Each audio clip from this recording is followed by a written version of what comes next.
Bueno, estoy hoy con el doctor César Vidal, historiador, escritor y comunicador español, autor de un sinnúmero de libros. Él mismo dice que ha perdido ya la cuenta del número de libros que ha publicado.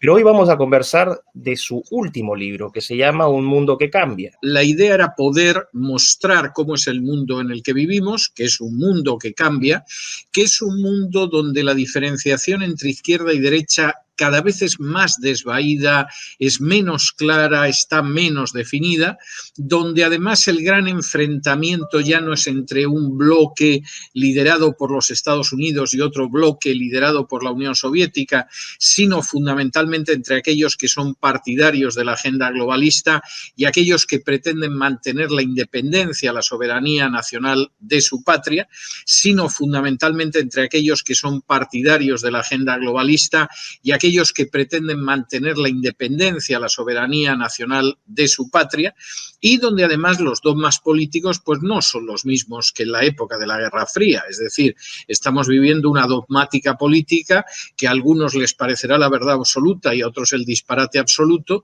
pero que en cualquiera de los casos no es la que había hace 30 años. ¿Cuál es el gran elemento que existe hoy en día, que marca un nuevo paradigma político? Pues es el fenómeno de la agenda globalista, que no es lo mismo que la globalización. La globalización es un fenómeno maravilloso que hace que usted y yo estemos hablando a pesar de que tenemos un océano entre medias. La globalización es un fenómeno maravilloso que hace que los libros que yo veo detrás de usted, pues a lo mejor no los ha comprado en su ciudad, sino que se los han enviado desde Estados Unidos, y ese es un fenómeno maravilloso. Cuestión aparte es la agenda globalista. La agenda globalista, aunque por supuesto hay gente que es muy imaginativa y tiende a disparatar, es una agenda cuyos defensores siempre han reconocido que existía. Es interesante que, por ejemplo, en las memorias de David Rockefeller, que tiene páginas muy interesantes y otras muy aburridas, pero quizá en el capítulo más interesante, él dice, se nos ha acusado a mí y a mi familia de actuar en contra de los intereses de Estados Unidos y en favor de una cábala de financieros y de intelectuales que persiguen un nuevo mundo, un nuevo orden global. Y entonces, y él dice, se nos ha acusado, y dice a continuación, si esa es la acusación, yo me declaro culpable y estoy orgulloso de ello. Y el resto del capítulo de sus memorias, Rockefeller lo dedica a insistir en que las naciones-estado ya no tienen sentido, la época de las naciones-estado pasó y se terminó, y la única salida es ir hacia un nuevo orden mundial en el cual entidades supranacionales están por encima de las naciones, aunque esas entidades supranacionales no las ha elegido nadie, no tienen ninguna legitimidad democrática ni cosa parecida. Y él narra entre esas entidades en las que él ha intervenido, pues la Trilateral, el Club Bilderberg, el Consejo de Relaciones Exteriores, etcétera, que son entidades por encima de los países que aspiran a que finalmente haya un solo gobierno mundial y, bueno, pues de alguna manera las naciones que conocemos hoy en día sean simples protectorados de ese gran gobierno mundial. Esa es la agenda globalista y es una agenda que ha defendido lo mismo Rockefeller que George Soros o que los últimos pontífices desde Juan XXIII, que han hecho continuamente referencias a la necesidad de un gobierno supranacional. Otra cuestión es que los fieles católicos se hayan enterado de ello, pero en los documentos pontificios hay una insistencia y no es algo que viene del Papa Francisco, aparece también en Juan Pablo II, en Juan XXIII, en Benedicto XVI, de abogar por un gobierno supranacional que se ocupe de solucionar lo que supuestamente las naciones son incapaces de abordar. ¿Cuál es el contenido ideológico de este globalismo y cuál sería su contraparte? Bueno, vamos a ver, el contenido más que ideológico es un contenido práctico. Es decir, nosotros tenemos una meta que se define por la necesidad de que reconozcamos que las naciones no tienen sentido, es decir, la nación ya es una entidad inútil, sin capacidad para solucionar nada, y entonces, aunque permitamos que las naciones sigan existiendo, lo que tenemos que crear finalmente es una supraestructura de supragobierno, de nuevo orden mundial, que sea el que dicte a las naciones lo que tienen que hacer. Lo que tenemos que crear finalmente es una supraestructura de supragobierno, de nuevo orden mundial, que sea el que dicte a las naciones lo que tienen que hacer. ¿Esto qué implica en términos prácticos? Porque claro, cuando empiezan hablando de que todo el mundo va a tener agua potable, todo el mundo va a ser sano, etcétera, todo esto suena de maravilla, obviamente.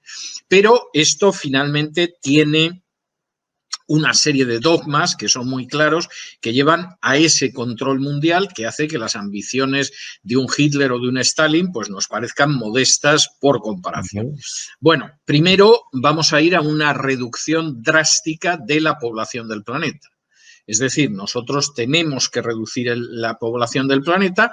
Esto se ha repetido en multitud de ocasiones. El Club de Roma surge con un libro que se llama Los límites del crecimiento, donde ya te dice que efectivamente aquí no se puede crecer más, hay que reducir drásticamente la población, y eso lo vamos a hacer siguiendo una serie de pasos. Lo vamos a hacer, por ejemplo, mediante la legalización universal del aborto. Esto puede que alguien piense que no influirá tanto, pero desde los años 80 hasta acá, el número de vidas que han desaparecido en los abortorios supera los 1.400 millones. Estamos hablando de la población de toda la República Popular China. Y eso siendo ilegal en la mayoría del mundo. Cuando esto sea universal, incluya África, Hispanoamérica, etcétera, podemos reducir con más rapidez la población mundial. En parte por el aborto, en parte por las nuevas leyes de eutanasia que se están implementando. La última ley que, aprovechando el coronavirus, ha impulsado el gobierno español de eutanasia, no solo va a permitir acabar con las vidas que están en una fase terminal o con enfermedades incurables, sino que incluye todo tipo de minusvalía física o psíquica. Es decir, yo como miope podría ser candidato a la ley de eutanasia, y incluye también las enfermedades crónicas. Una persona que tenga una diabetes, una artrosis, etcétera, podría ser candidato a la eutanasia. La tercera forma de reducción es impulsar sobre todo formas de pareja que son estériles, como es por ejemplo el matrimonio homosexual. Claro. Uno puede pensar lo que quiera sobre la homosexualidad, pero es indudable que si la especie humana fuera al 100% homosexual, nos extinguiríamos. Eso no tiene discusión alguna. Entonces, nuestra primera meta, por supuesto, es reducir la población, porque creemos que efectivamente hay miles de millones de personas que sobran en este planeta y vamos a ir vaciando el planeta. La segunda meta, que es enormemente importante, es la meta del control de la economía. Es decir, nosotros no queremos economías independientes, economías soberanas, economías nacionales. Queremos controlar la economía. Y uno de los instrumentos para el control de la economía, aparte de las regulaciones internacionales, etcétera, es lo que yo denomino la calentología. Es decir, vamos a llegar a una situación en la que finalmente decidimos quién se desarrolla o no. Y entonces, de pronto, Perú o Argentina o Colombia considera que necesita desarrollar ciertas industrias y va a haber una autoridad supranacional que le va a decir, pues ni lo sueñe usted, porque eso calienta mucho el planeta y el planeta no se puede calentar más de lo que se está calentando, de modo que le vamos a reducir a la miseria. Pero, hombre, se lo vendemos como que mantenemos el planeta verde y más fresquito, ¿no? Por supuesto, le vamos a ocultar que conocemos al menos 3 periodos de la historia universal en que el planeta estuvo más caliente que ahora. Uno fue en plena Edad Media, otro fue en el siglo I antes de Cristo, en la época de Julio César, otro fue en el siglo XIII antes de Cristo, en la época de la Guerra de Troya. Y obviamente en ninguno de esos 3 periodos el calentamiento, que era superior al actual, pudo proceder de la acción humana, de las fábricas, de los automóviles o cosa parecida. junto con lo que es esa disminución de la población y ese control de la economía en todo el mundo. Nosotros vamos a decidir qué se explota, quién se desarrolla, quién se mantiene en la miseria, etcétera, etcétera. Vamos a intentar acabar también con lo que son las identidades religiosas, perdón, las identidades nacionales, las identidades culturales. Y eso lo vamos a hacer mediante movimientos migratorios masivos. Y eso lo vamos a hacer mediante movimientos migratorios masivos.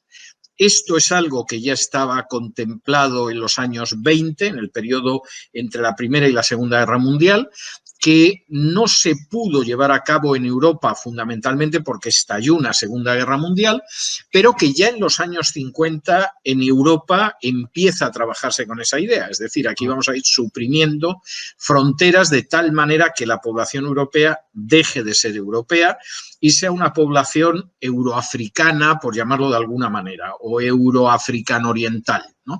Y, por supuesto, ese es un fenómeno que vamos a llevar a cabo en otros lugares, donde al final el que llega puede que quiera ganarse la vida, pero realmente no va a acabar asimilándose a esa cultura. Vamos a destruir la idea de la cultura y de la identidad de carácter nacional. Yo creo que finalmente el último paso, junto con el control de la economía, de las fronteras, el destripamiento, el desmembramiento de los estados, la reducción de la población, pues es posible que en algún momento acabe instituyendo algún tipo de dogma común para todo el planeta, porque ya estamos en una fase en que discutir, por ejemplo, las migraciones se equipara con la herejía. Si uno discute en un momento determinado la ideología de género, se ha convertido en un hereje. Si a uno no se le ocurre abrazar las tesis del calentamiento global, pues verdaderamente también ha incurrido en la herejía, y en ese sentido vamos haciendo que el mundo avance en la dirección que queremos, donde es cierto, los países puede que conserven su nombre, puede que conserven las elecciones, puede que tengan partidos políticos, pero al final las grandes decisiones se van a tomar desde fuera y nos va a dar igual exactamente quién gobierne. Van a tener una cierta autonomía interna, pues por ejemplo, para cambiar las leyes de tráfico, cosas de ese tipo. Pero en términos de lo que es la gran política educativa, de familia, económica, etcétera, eso lo vamos a decidir desde fuera. Perfecto. O sea, es una situación entonces bastante compleja, ¿no? Lo que se está viniendo entonces es literalmente la destrucción del mundo que conocemos. Pero aquí hay un punto donde usted habla de la estandarización a nivel global, o sea, va a haber una estandarización completa. Vamos hacia algo parecido, sí. Hacia algo parecido. ¿Qué sucede, por ejemplo, con un bloque como China? Pero los chinos nunca han sido muy amigos de las mezclas. De hecho, la inmensa mayoría, el 95% es población Han, y no tienen ningún interés en integrarse, vamos a decir, étnicamente con el resto del planeta, culturalmente con el resto del planeta. ¿Cómo se va a dar entonces ese bloque de estandarización que vemos en Occidente con China? Ese es uno de los granos que le ha surgido en el cuerpo a la agenda globalista, ¿no? Y yo dedico todo un capítulo a China porque además me parece muy importante comprender China, y me temo que mucho de lo que se dice y se escribe sobre China es un disparate. La agenda globalista tiene un gran problema, que es aquellos gobiernos que son patriotas, que yo denomino patriotas, que son gobiernos que pueden ir desde dictaduras a democracias, pasando por lo que serían gobiernos autoritarios, pero que no están dispuestos a que su política se la marquen desde fuera. Entonces hay alguna entrevista muy interesante de Soros diciendo que hay que meter a China sí o sí en la agenda globalista, porque si no, los planes no salen bien. Y cualquiera que siga un poco lo que ha sido la trayectoria de Soros en los últimos años, bueno, sabe que por un lado ha insistido en que China tiene que entrar, aunque sea a empujones, en la agenda globalista, y también en que China es el gran enemigo de la agenda globalista porque no están dispuestos a que les marque su política ninguna autoridad extranjera, sea nacional o sea supranacional. Hay otros problemas menores, es decir, Rusia también no es una dictadura como la China, es un gobierno autoritario, pero también tiene una política patriótica. Y de Ujú, hecho, la última reforma de la Constitución rusa, que ha sido hace pocas semanas, era una reforma que la gente no se enteraba de qué iba, las informaciones que yo he leído eran penosas y fundamentalmente es una reforma antiglobalista. Es decir, ujú, lo que ahí está pretendiendo Rusia, todas y cada una de las reformas, es que efectivamente no pueda bajo ningún concepto verse sometida Rusia a la agenda globalista. Es decir, ujú. lo que ahí está pretendiendo Rusia, todas y cada una de las reformas, es que efectivamente no pueda bajo ningún concepto verse sometida Rusia a la agenda globalista. Claro. Por eso, por ejemplo, no hay tratado internacional que esté por encima de la Constitución. Por eso la ideología de género queda proscrita y el matrimonio solo entre un hombre y una mujer. Por Ujú, eso la gente que forma parte del legislativo, del ejecutivo ruso, no puede ser gente que no sea de nacionalidad rusa y que lleve al menos 15 años viviendo en Rusia, etcétera. Es decir, ahí Rusia ha protagonizado un cambio constitucional precisamente para frenar a la agenda globalista. Pero a día de hoy no cabe duda de que Rusia es una potencia de segundo orden si la comparamos con China. ¿Cómo podría hacer usted esta distinción para que la gente que nos está viendo, cuál sería para usted la diferencia entre patriotismo y nacionalismo? De Gaulle señalaba que el patriota es el que ama a su patria por encima de las otras patrias, mientras que el nacionalista es el que odia a las otras patrias precisamente para colocar por encima la suya. Es decir, el patriota insiste en los aspectos positivos de su país, ama su nación. El nacionalista necesita siempre tener un elemento de carácter victimista, de carácter negativo, de resentimiento frente a otras situaciones, ¿no? Ujú. Entonces, De Gaulle, por ejemplo, era un patriota, estaba convencido de que Francia tenía que tener un papel importante en la historia, lo había tenido durante siglos, amaba a su país, pero no despreciaba a otros países. Hitler aborrecía a otros países muy claramente, igual que a etnias, a grupos sociales, etcétera, etcétera. Yo creo que esa es la gran diferencia. Perfecto. Entonces, volviendo al tema del patriotismo, vamos a hablar en ese término. Tendríamos el caso de Rusia, tendríamos el caso de Polonia, Hungría, o sea, el grupo de Visegrado, estaríamos hablando de Estados Unidos con Trump, probablemente algunos resquicios Bolsonaro en Brasil. Bolsonaro en Brasil, que es un caso muy importante. Es decir, son países geopolíticamente importantes, a pesar de que, ¿no? El caso de Rusia o Brasil, que son potencias, como usted bien dice, de segundo orden, pero generan un poder de gravitación muy fuerte en sus áreas de En el influencia. caso de China también, obviamente, ¿no? Claro, exactamente. Y, por ejemplo, en el caso de China y de Rusia es muy interesante la manera en que ellos han hecho una reconstrucción patriótica de la historia. Porque en los dos casos vienen de dictaduras comunistas. De hecho, en China sigue existiendo una dictadura comunista. Pero claro, tú te quedas sorprendido cuando tú llegas a Nanjing y Claro. Chiang Kai-shek, gran enemigo de Mao Zedong en el curso de la Guerra Civil China, es Ujú, un héroe y se reivindica a Chiang Kai-shek. Y puedes ver el despacho donde estaba su gobierno, y eso es un museo. Y ujú. además se alaba cuando combatió a los japoneses, etcétera. Entonces, Chiang Kai-shek en un momento determinado pudo no captar supuestamente la grandeza de Mao, del Partido Comunista, etcétera, pero lo hemos reincorporado a nuestra historia. Ujú. Y eso es algo que era impensable en la época de Mao, por supuesto, pero que ahora es indiscutible. Entonces, los museos chinos, que crea que no exagero si digo que son los mejores del mundo, en esos museos hay toda una integración de la historia china. Sí, es Es cierto. decir, son chinos los emperadores, aunque fueran perversos, los militares, los filósofos, los escritores. Nosotros conservamos toda la historia china. Podemos Ujú, reconocer que ha tenido limitaciones, pero hemos recuperado a Confucio, hemos recuperado al primer emperador. Es así. En el ujú. caso de Rusia ha sucedido igual, y eso es algo que va de la mano de Putin. Entonces, frente a una historia de Rusia muy ideologizada desde el año 17 hasta el año 91, donde además ya se sabía quiénes eran los buenos y quiénes eran los malos, Ujú. y esto era muy claro, y la revolución proletaria y bla, bla, bla, en la historia rusa actualmente se ha incorporado a todo el mundo. hacen una serie para televisión extraordinaria que se llama Rusos fuera de Rusia, que es documentales sobre los generales blancos que perdieron la guerra civil contra los bolcheviques y además reivindicándolos.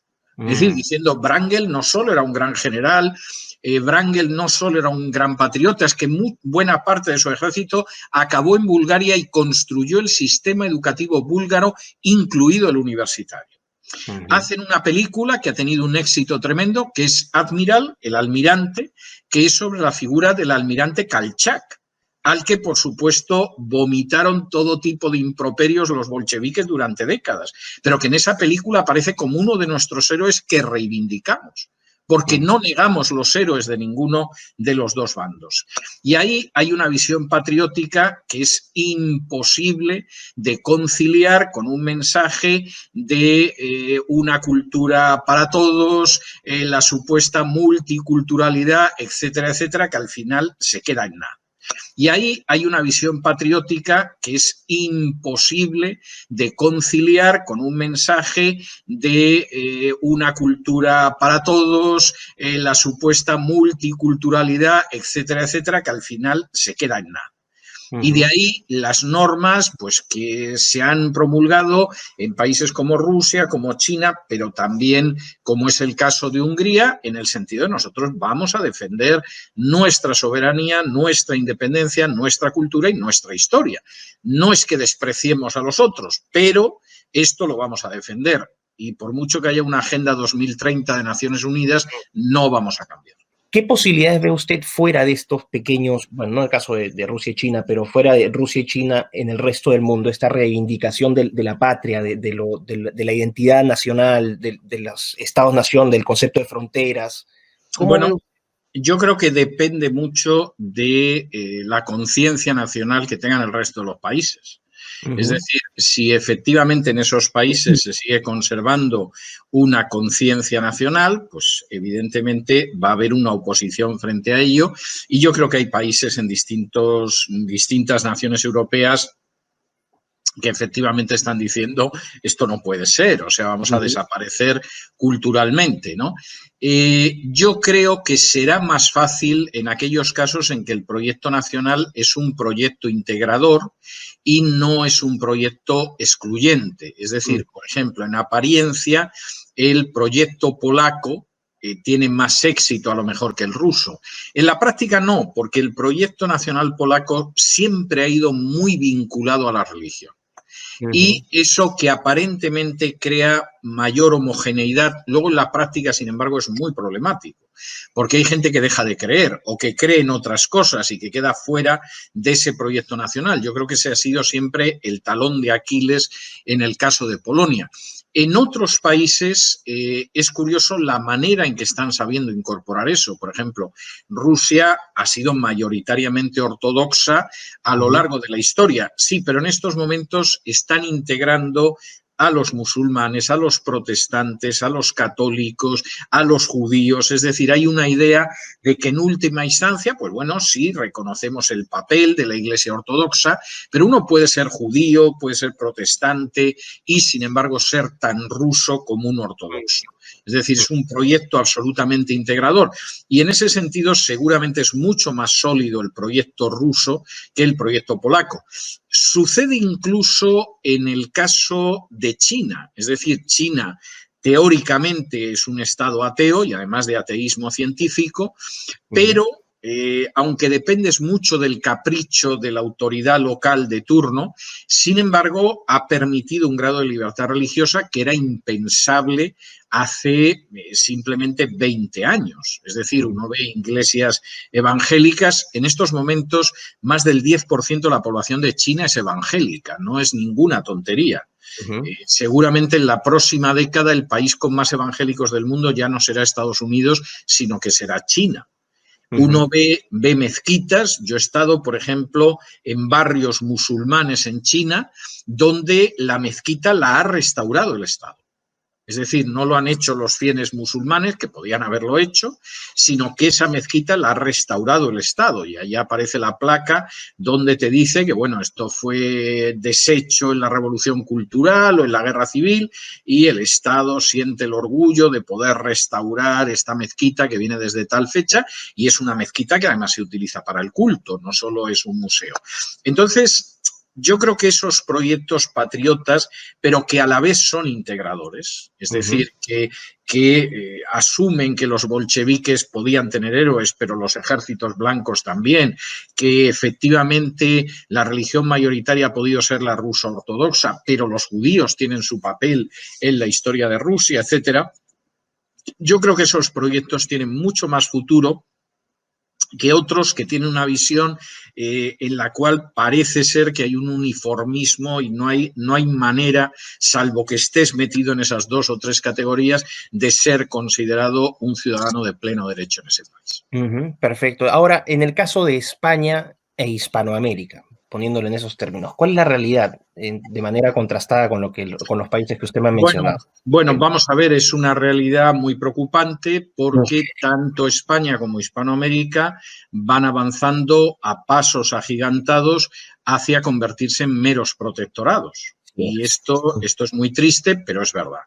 ¿A qué se debe eso? Bueno, se debe a un conjunto de razones. Una de las razones es que las democracias nunca han estado consolidadas ni en Hispanoamérica y no digamos ya el caso de España. Entonces, sí es verdad que ha habido periodos históricos democráticos, pero incluso esos periodos no han sido periodos de democracias arraigadas, etcétera. Y esa situación, además, en Hispanoamérica viene acrecentada porque dentro del reparto, dentro de la agenda globalista, Hispanoamérica no tiene que pasar de ser un conjunto de protectorados al servicio de la agenda globalista.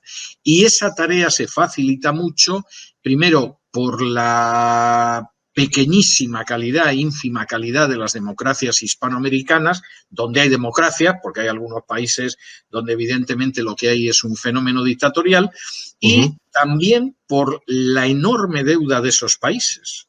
Entonces, cuando tú eres, por ejemplo, Argentina, por citar un caso concreto, y de pronto entre la corrupción, el gasto disparado, etcétera, de pronto tienes que renovar tu deuda, tus créditos internacionales, porque si no quiebras y llegas a una bancarrota y de pronto te dicen, pues mire, doña Cristina, usted no lo tenía en su programa, nunca le ha importado, pero aparte de las condiciones económicas, nos tiene que legalizar el matrimonio homosexual.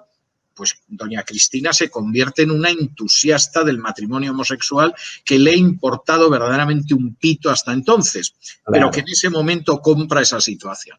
Y dices, bueno, pero porque está en la izquierda. Sí, pero luego llega la derecha o el centro derecha de Macri, que tampoco tiene en su programa ni por aproximación el aborto, que llega a una situación económica muy difícil de deuda y le dicen, bueno, vamos a ver, vamos a negociar la renovación de la deuda, pero usted nos va a impulsar la legalización del aborto porque en Argentina también queremos reducir la población. Y Macri, que supuestamente es conservador, de derechas o de centro derecha, impulsa el aborto que ni estaba en su programa, ni es lo que piensa la mayoría de sus votantes, ni cosa parecida, y lo hace por razones económicas.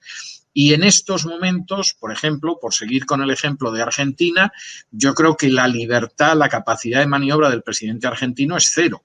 Y eso lamentablemente es extensible a otras naciones de Hispanoamérica y ahora con la pandemia del coronavirus mucho más, porque las economías fueran algo mejor o algo peor, han recibido una coz de unas dimensiones verdaderamente aterradoras. ¿Cuál es la respuesta? ¿Qué hacemos? ¿Cómo responder ante esta situación? ¿Tiene algún tipo de...?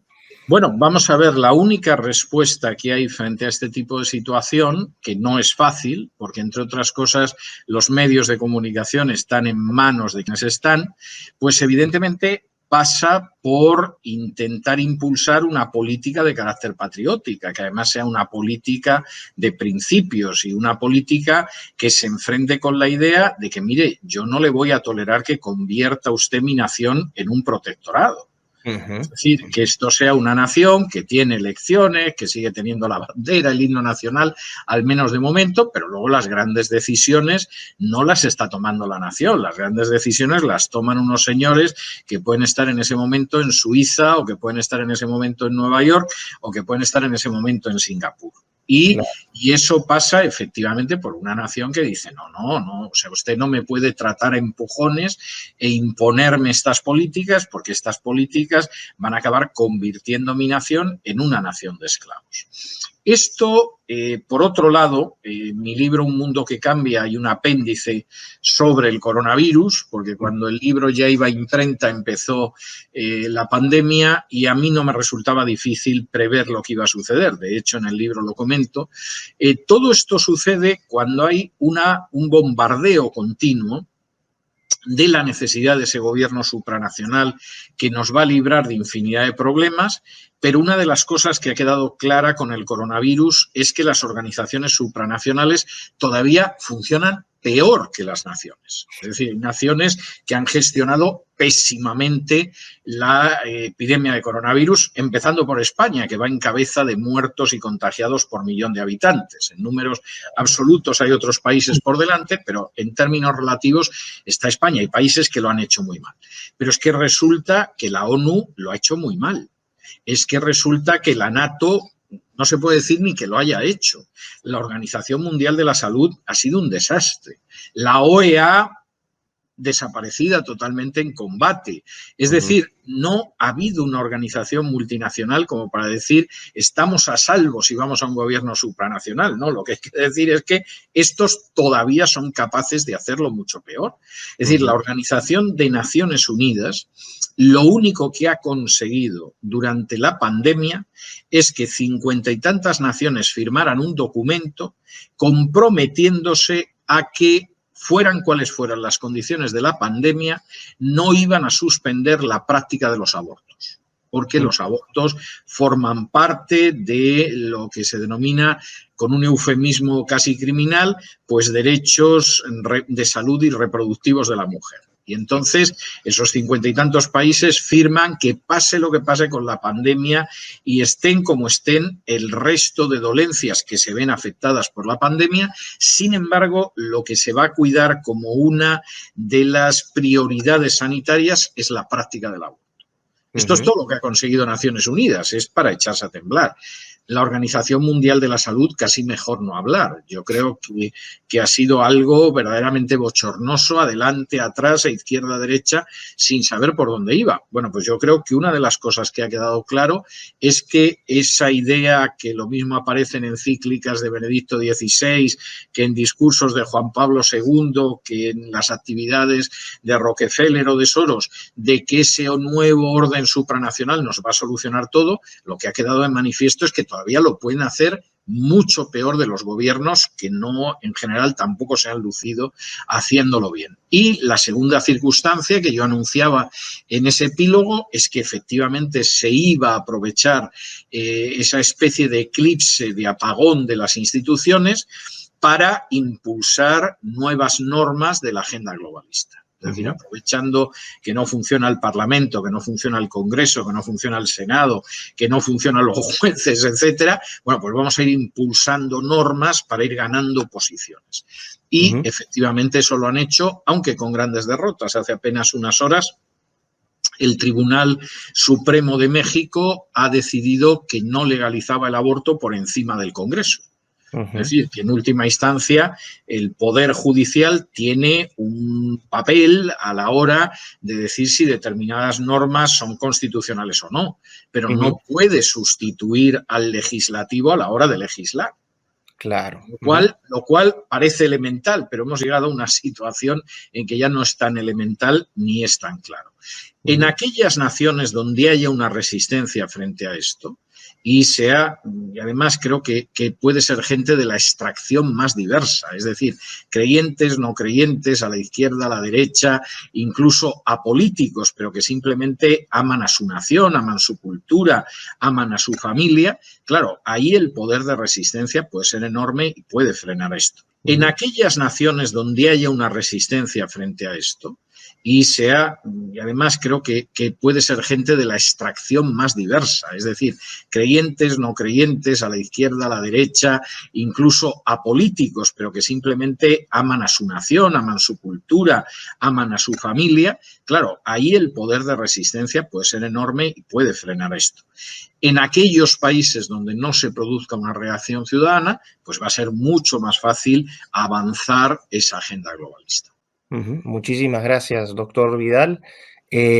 Un mensaje de cierre de esperanza para no terminar en una... Es que yo creo que hay esperanza, sinceramente. O sea, hay gente que yo sé que todo esto Súbale el ánimo a la gente que lo contempla de una manera apocalíptica, etcétera, etcétera, pero yo creo sinceramente que hay razones para la esperanza y que se ha producido victorias en distintas partes del mundo. Comentaba cómo hace apenas unas horas y como consecuencia de activistas pro vida se ha frenado en México que el Tribunal Supremo haya decidido legalizar el aborto. Y que haya tomado además una decisión legal, dicho sea de paso. O sea, no es que se le haya presionado, no, es que ha tomado la decisión legal que tenía que tomar. Y hay victorias de este tipo que se están obteniendo de una manera muy clara. Cuestión aparte es que luego la gente no tenga ni idea de lo que pasa en el Perú, en el Paraguay, en Chile, en México, etcétera, y se desconozca incluso entre otros países de Hispanoamérica. Cuestión aparte es que luego la gente no tenga ni idea de lo que pasa en el Perú, en el Paraguay, en Chile, en México, etcétera, y se desconozca incluso entre otros países de Hispanoamérica. Pero hay victorias ciudadanas que están indicando que nunca antes en la historia de Hispanoamérica el peso de los ciudadanos conscientes fue tan grande.